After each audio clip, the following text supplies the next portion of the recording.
Congress party के coordinator doctor Brijpal Pappu खरक व श्री राकेश शर्मा की उपस्थिति में पूर्व जिला प्रमुख राजबीर फटिया और पूर्व विधायक सोमवीर सिंह व पार्टी के वरिष्ठ नेतागण की मौजूदगी में आगामी विधानसभा चुनावों को लेकर पूर्व विधायक चौधरी सोमवीर सिंह के निवास स्थान पर विशेष बैठक का आयोजन किया गया।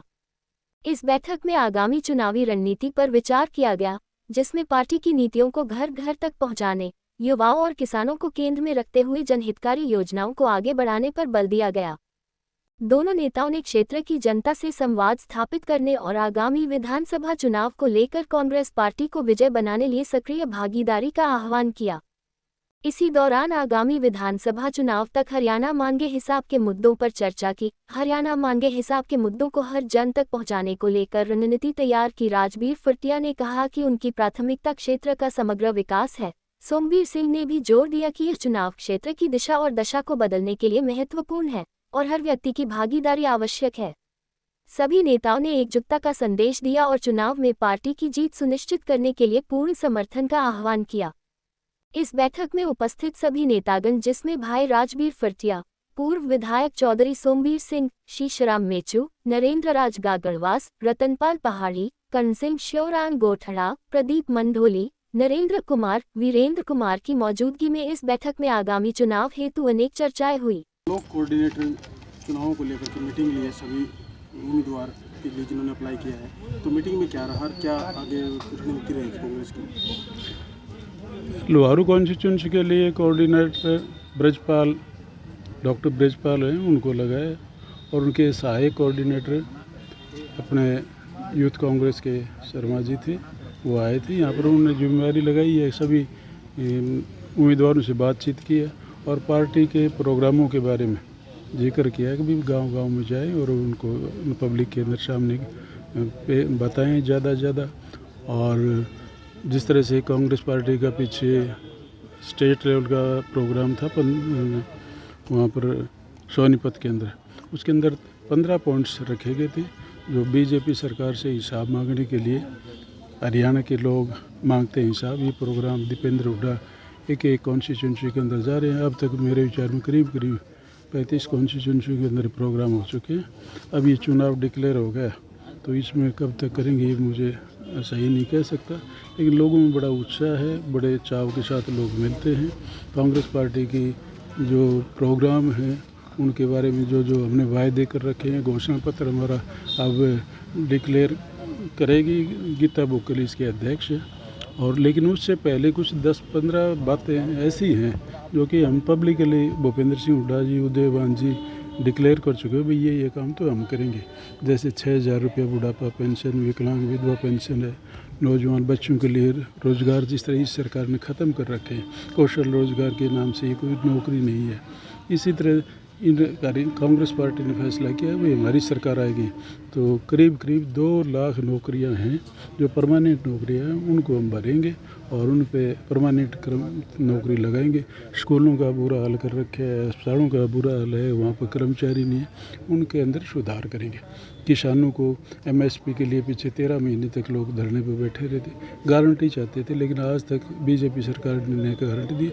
कांग्रेस पार्टी का वायदा है कि भी जितने भी किसानों का अनाज होगा हम पूरी सरकारी मैक्सिमम जो रेट है अनाज का वो उस सरकारी रेट के ऊपर हम खरीदेंगे। और ये जो पोर्टल वगैरह से जिससे किसान और आम आदमी दुखी है, ऑनलाइन करवा दो, फैमिली कार्ड ले आओ, ये वो, इन चीज़ों से पीछा छुड़वाएंगे। गरीब लोगों के लिए बहुत सी स्कीमें थी जो कांग्रेस पार्टी ने चालू की थी, 100 प्लाट देते थे, इस सरकार ने वो बंद कर दी थी। कांग्रेस ने फैसला कर रखा है कि हम 100 गज के प्लाट के ऊपर 2 कमरे, 1 बाथरूम, 1 रसोई 3.5 लाख रुपया खर्च करके बना के देंगे। इस तरह की बातें अब तो ये भी बीजेपी सरकार ने भी घोषणा की है भाई हम 100 गज का प्लाट देंगे, लेकिन समय बीत गया उसके बाद इन्होंने किया, अब वो कुछ कर सकते नहीं। इसी तरह से और गैस सिलेंडर है 500 रुपये के अंदर हमने राजस्थान के अंदर दिया था, सभी हरियाणा के अंदर भी 500 रुपये के अंदर गैस का सिलेंडर दिया जाएगा। इस तरह की बातें हैं। यार ये सफाई कर्मचारी कांग्रेस के समय में गांवों के अंदर लगाए थे संख्या के आधार पर, मेट है जो मनरेगा है, इनको कैटेगरी के अंदर माने जाएगा और वहीं से तनख्वाह मिलेगी। इनको हटाया नहीं जाएगा, जाति गणना करवाई जाएगी और हर घर को बिजली का, आप देखो कांग्रेस के समय में आम घरों के अंदर जो देहात के अंदर 200 रुपये 500 रुपये से ज़्यादा का बिल नहीं आता था और अब हज़ारों रुपये में आता है। कांग्रेस ने फैसला किया कि भाई हम 300 यूनिट तक बिजली हर घर को फ्री देंगे। इस तरह की बातें। बाकी ये गरीब लोगों के लिए इस सरकार ने ये योजना चलाई थी बीमारी के अंदर आयुष्मान कार्ड, लेकिन पेमेंट कुछ लोगों के जो इलाज हुआ उनकी पेमेंट हुई नहीं। अब किसी भी प्राइवेट अस्पताल में चले जाओ, कोई भी इनका इलाज नहीं करता। कांग्रेस पार्टी ने फैसला किया कि हम 25 लाख रुपए तक का बीमारी का इलाज सरकारी खर्चे के ऊपर करवाया जाएगा। इस तरह की बातें हैं।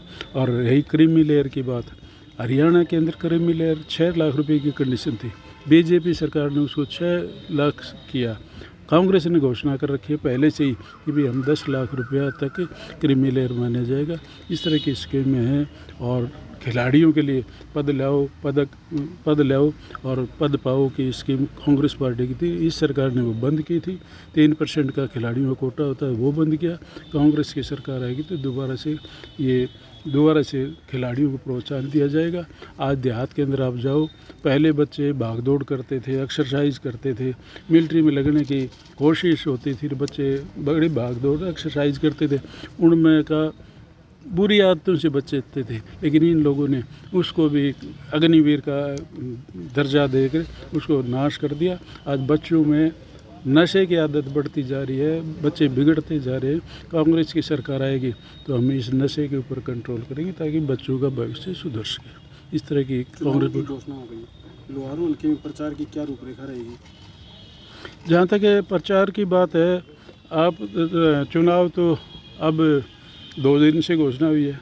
हम तो शर्मा जी ये देखते हो 12 महीने लगे रहते हैं, अपने लोगों के बीच में रहते हैं, लगातार आते जाते रहते। मैं पिछले महीने 10 तारीख से शिवानी के गाँव के अंदर रोज़ाना एक दिन के अंदर 2 गाँवों के अंदर जाता था। दोपहर तक एक गाँव, दोपहर के बाद करीब 17-18 दिन के अंदर मैंने पूरा समय लगाया। इसी तरह से बहल के अंदर 30 गाँव में हमने रोज़ाना 3, मौसम दोपहर को थोड़ा ठीक हो गया तो हम रोज़ाना 3-3 गाँव कर देते। अब परसों से अपने लोहारू तहसील के गाँवों के अंदर हम लग रहे हैं, लोगों से मिलते हैं, लोगों को उत्साह है। लोग तो इंतज़ार करते थे कब चुनाव डिक्लेयर हो, और अब बड़ी बेसब्री के साथ ये भी इंतजार करते हैं कि पार्टी जल्दी से जल्दी टिकटों का घोषणा करे। कार्यकर्ताओं की बैठक ली है, क्या निर्देश दिए? शहरी कार्यकर्ताओं से जैसे आपने देखा है इतनी ज़्यादा तादाद के अंदर से आज मैंने शाम को इनको मोबाइल के ऊपर सिर्फ मैसेज दिया था भी कल में कार्यकर्ता हमने आना था यहाँ पे, तो मीटिंग बुलाई थी कार्यकर्ताओं की कि भाई मैं हर वार्ड के अंदर जाना चाहता हूँ, आप ज़्यादा से ज़्यादा लोगों से कांटेक्ट करो।